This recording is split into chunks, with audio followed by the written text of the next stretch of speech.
What is going on, everybody? Welcome back to the Nerdy Mark channel. I'm Sid the Nerdy Mark, and today I have your review of NXT and 205 Live. Now, real quick before we begin, one small announcement. There will not be a nerd discussion this weekend because I am going out of town, so I will not be posting a video on the weekend. However, next week will be my spoiler discussion of Venom. I already have my review of the movie on my channel. Go check it out if you haven't already. My spoiler discussion is coming next week. I will have a special guest.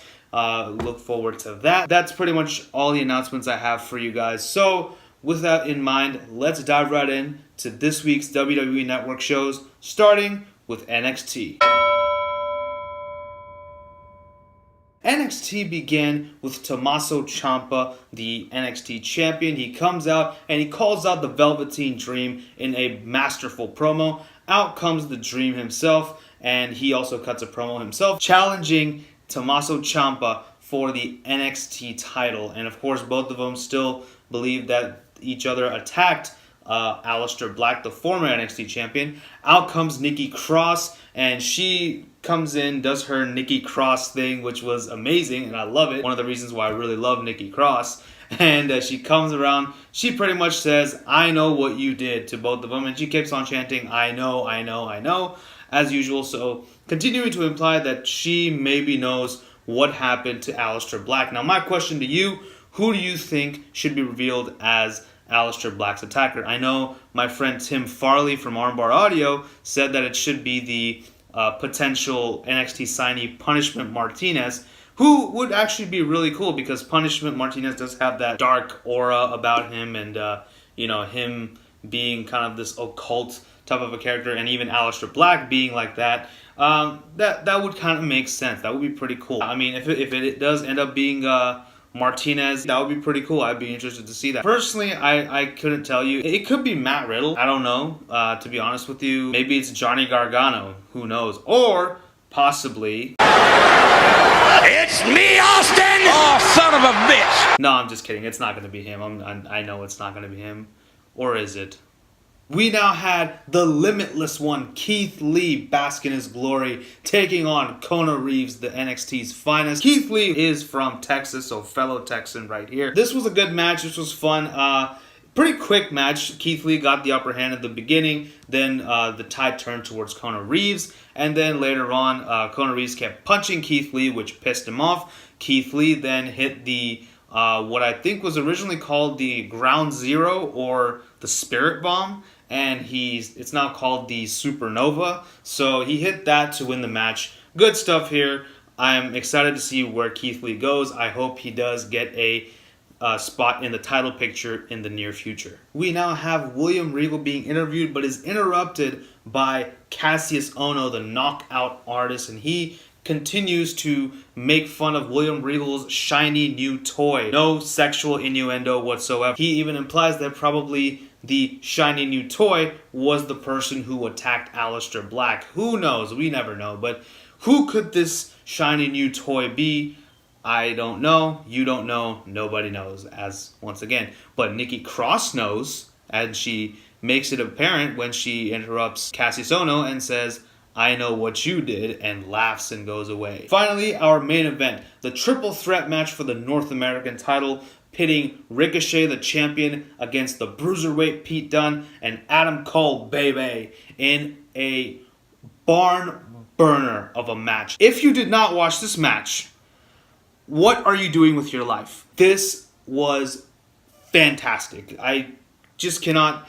I cannot stop drooling over it. This one was really good. Really shows the potential that these three superstars have. Three different styles going on here. Adam Cole with the technical wrestling, Pete Dunne with the more bruiser style or British strong style, Ricochet with the high flying. All these styles just really are extremely compatible with each other, just like peanut butter and jelly. What a sight to see between all three of these competitors. So good stuff here. I loved it. There was a really cool sequence where it looked like Adam Cole was going to take it by pinning Pete Dunne. Then Pete Dunne, of course, kicked out of that. Adam Cole did a bunch of things. He exposed his knee and hit it and struck Pete Dunne.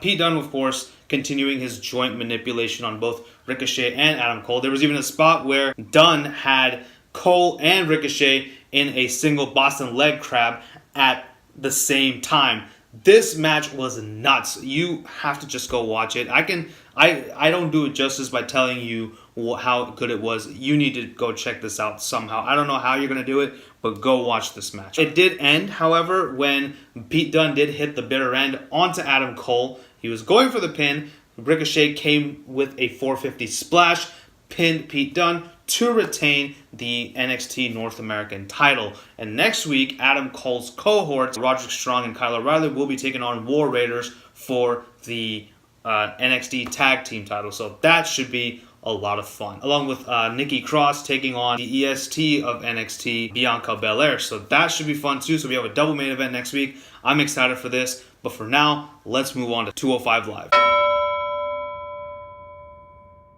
205 Live began with Lio Rush wearing Bobby Lashley's t-shirt. Bobby Lashley, of course, has turned heel while Kevin Owens has turned babyface on Monday Night Raw. I actually did not watch Raw this week, but I heard it was really good, so I may go check it out. Who knows? Lio Rush comes in and pretty much issues an open challenge to anybody backstage to end his undefeated streak, much like what Kurt Hawkins is doing to end his undefeated streak. Out comes Lince Dorado of Lucha House Party. They have a mighty fine match. Lio Rush even at one point tries to go for the mask. Rush continues to kind of troll Lince in this entire match. I'm on one Facebook group and some people said that Lio Rush is really annoying.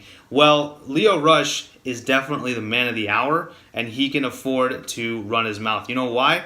Watch 205 Live and you'll understand. Decent back and forth between both of them. Lince Dorado, of course, tried to go to the top when all of a sudden Maria Kanellis returns to WWE television. She's comes in and from behind is her husband Mike Kanellis. Mike Kanellis has been working out and he's shaved his head trying to be a wannabe Neville. This was cool. It's interesting. I'm interested to see what Mike Kanellis and Maria Kanellis are doing in 205 Live. So a lot of intrigue here, but for right now, let's move on. So a couple of segments before we get to the main event. Earlier on, we did have Buddy Murphy cutting a promo with his cell phone from Melbourne, Australia, where he, of course, dethroned Cedric Alexander at Super Showdown. He cuts a promo saying that he's going to stay back in Australia for a little longer, and he's going to come back whenever he wants. Please, I hope that Buddy Murphy does not become the Brock Lesnar of 205 Live. They can't afford it, as it is pretty much like the only title on this brand. But then again, Neville he showed up every week, but I don't think he competed every week when he was Cruiserweight champion. So, if they actually want to do a Neville 2.0, do it with Buddy Murphy. I would love to see that. The next segment, of course, we had Drew Gulak and Jack Gallagher cutting a promo on the Brian Kendrick, addressing their attack on him and turning on him and whatever.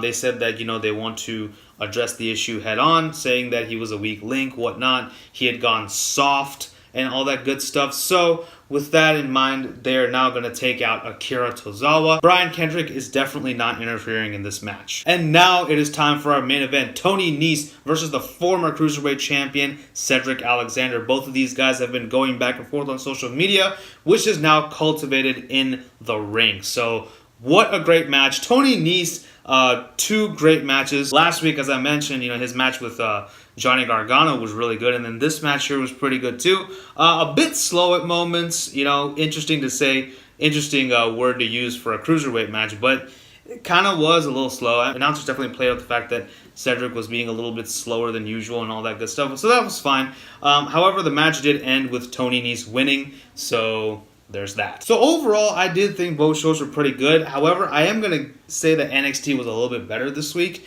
I just thought that, last week NXT started off a little bit slow and then picked up the pace. NXT this week just really took off for me, and it was really, really good throughout. There was not a dull moment for me in NXT. Continuing the mystery with Aleister Black. A lot of you may be getting bored of it, but personally, I'm not. They're really keeping it intriguing with the implications that Nikki Cross knows something about Aleister Black's attacker, Ciampa and Velveteen Dream being possible suspects. In the words of Cassie Sono, maybe William Regal's shiny new toy is the attacker. Who knows? We never know. That's good stuff. Obviously, the main event of NXT, Pete Dunne versus Ricochet versus Adam Cole. Fantastic match. Again, I implore you, go watch this match. On 205 Live, I did actually like Lio Rush versus Lince Dorado better just because of the Canellis' returns. So that was cool. I'm interested to see what's going on there. I am also looking forward to Tozawa versus Gulak. So that'll be interesting. But those are my pretty much matches of the night for NXT. It is, of course, the North American title triple threat.